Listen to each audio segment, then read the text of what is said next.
Today I'm going to show you how to clean out a Nest Protect Generation 1 smoke detector. First of all, you have to take off the two Phillips screwdrivers. Checking the network. Screws. Just a moment. Going to hurry up and Version get these number off. 3.1.4.3. Cancel. And I'm going to pull these batteries out. This is only canceled. Sorry about that.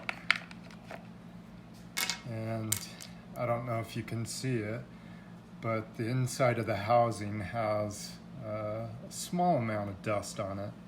So I'm going to take a Lysol wipe that I've wrung out as much water as I could out of it, or solution, and I'm just going to wipe down the inside of the housing so that when I used a can of compressed air, I don't blow the dust back into the sensor. So I'm just going to hurry up, get as much of this as I can.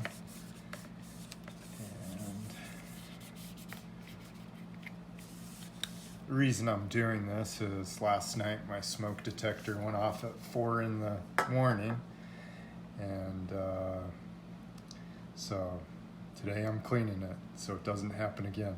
So anyways, now I'm going to take just a can of compressed air to blow out the dust out of the sensor.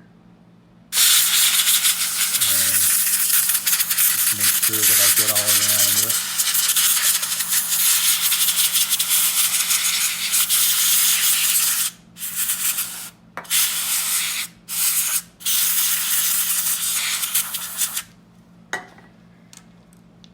Anyways, that should be good enough.